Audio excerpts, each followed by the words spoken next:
Sur caisse-de-son.com, on a la chance de s'entretenir avec le grand Manitou de la programmation du festival MUTEC, festival de musique électronique, exploration visuelle, art visuel également, qui en est à sa 24e édition.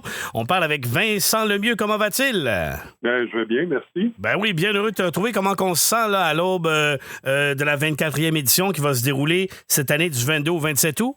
Toujours excité. C'est toujours une belle période de l'année pour nous autres. C'est comme la fin de l'été. On est comme l'atterrissage de l'été souvent. Oui. Depuis qu'on a changé nos dates, depuis qu'on est à la fin août. Mais oui, je suis très excité. Je suis bien hâte. Tout juste avant la rentrée, justement. Là, c'est exact. Comme le dernier festival. Il fait beau en plus. Vous êtes chanceux parce qu'il risque de faire super beau fin août, début septembre maintenant. On n'a pas été chanceux cette année, cet été, mais je pense que seulement... Depuis qu'on a changé de date, on est assez chanceux, donc je touche du bois. Ben oui, exactement. Et là, justement, vous avez une averse d'artistes de tout acabit, de partout à travers le monde. Cette année, encore une fois, le tout va débuter pour une première, je crois, soirée d'ouverture au New City Gaz. Oui, exactement. On essaye à chaque année de trouver des endroits pour essayer de changer un peu la formule du festival. Mm-hmm.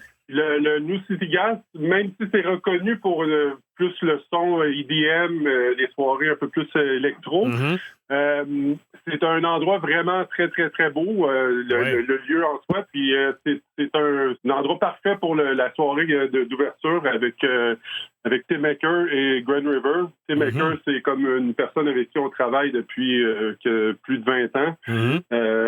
Puis c'est un artiste qui a une carrière internationale reconnue. Puis on est vraiment content d'essayer pour la première fois le New City Gas. Toi, dans la programmation, si tu avais personnellement 3 artistes, 3 coups de cœur que tu dis, que vous connaissez, que vous soyez érudit ou que vous voulez simplement explorer le Festival MUTEC, la musique électronique, ça serait quoi tes 3 coups de cœur, tes 3 événements du festival cette année? Il y a un des premiers, je dirais, c'est un trio de japonais qui s'appelle Open Real Ensemble, qui font de la musique. C'est une performance... C'est très, très, très performatif. Ils jouent avec des tapes. Ils font de la musique en travaillant avec des bandes magnétiques qui retravaillent. Il y a du visuel en même temps aussi. Donc ça, c'est un des trucs que moi, j'attends avec impatience. C'est dans quel cadre? C'est du Nocturne 1, le mercredi à la FAT. Un autre choix, mettons, là, tu dis, eux, ça fait longtemps qu'on avait le goût des invités, mais souvent, la programmation d'un festival, c'est complexe, c'est un gros casse-tête. Faut que les horaires fit, ça prend plusieurs trucs qui doivent concorder en même temps. Oui. Un des artistes de cette année, c'est Alessandro Cortini. Alessandro Cortini, c'est un des membres de Nine Inch Nails qui fait maintenant une carrière solo. Donc, c'est un artiste qui travaille beaucoup avec les synthés modulaires.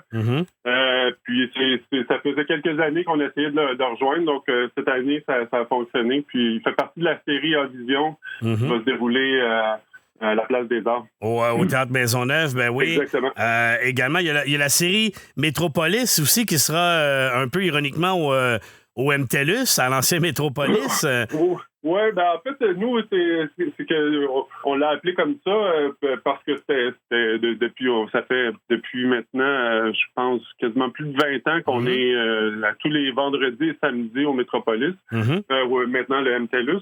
Donc, on a décidé d'appeler ça parce que ça fonctionnait bien. C'est de la musique urbaine, donc Métropolis, ça fonctionnait très bien.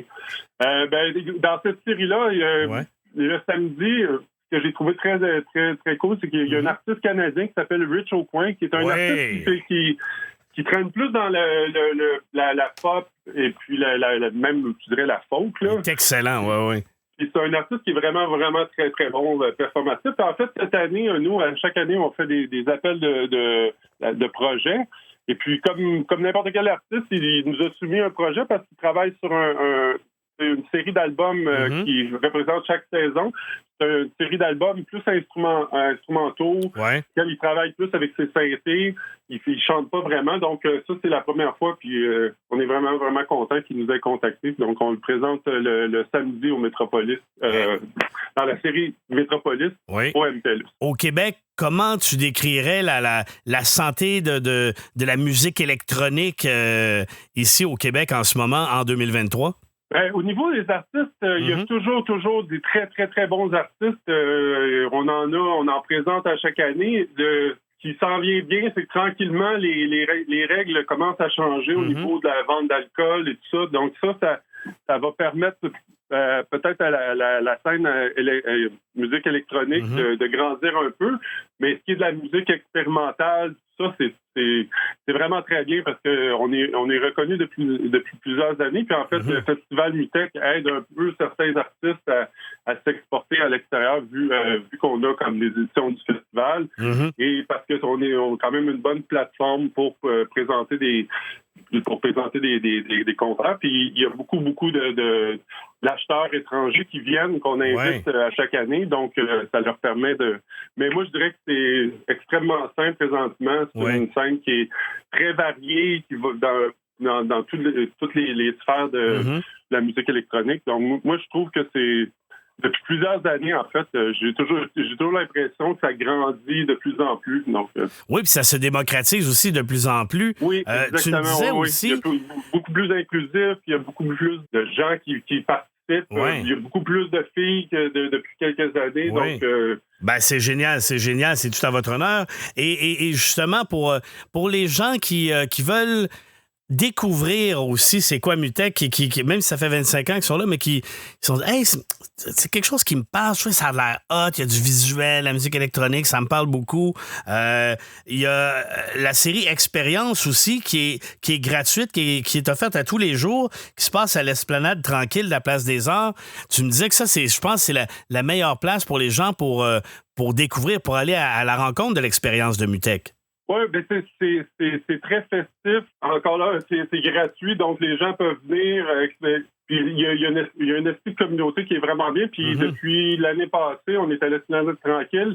Et pour le genre de présentation, de performance qu'on présente au festival, c'est un endroit vraiment parfait. Puis moi, j'invite les gens qui ont un peu de curiosité à juste venir. On est là du mardi au dimanche de 5h jusqu'à 23h et on a eu une extension cette année le vendredi et le samedi pour aller jusqu'à minuit. Donc, si vous êtes curieux, venez, c'est la meilleure porte d'entrée pour le Festival Mutech. Vous êtes sur le bord d'avoir vos 25 ans, qui est un âge vénérable. Est-ce que vous êtes déjà en train de préparer un peu sans tout dévoiler, mais avez-vous des petits éléments de surprise que vous nous réservez pour la 25e? On regarde ça, on est en train déjà de travailler sur l'édition de l'année prochaine. Il ne faut rien annoncer pour l'instant, mais oui, on va faire seulement les années, le 20e, le 15e, on essaie de marquer ça de façon grandiose. Excellent. On vous suit sur vos divers médias sociaux. Les billets pour les différents concerts, d'ailleurs, sont en vente sur le site de Mutech. Si vous voulez en découvrir davantage sur la programmation, vous pouvez consulter également le site officiel, les divers médias sociaux. Vincent Lemieux, bon festival. Merci beaucoup. Et on a vraiment hâte de prendre part à la frénésie Mutech cette année qui sera plus vivante que jamais. Merci de nous avoir contactés. Caisse de son.com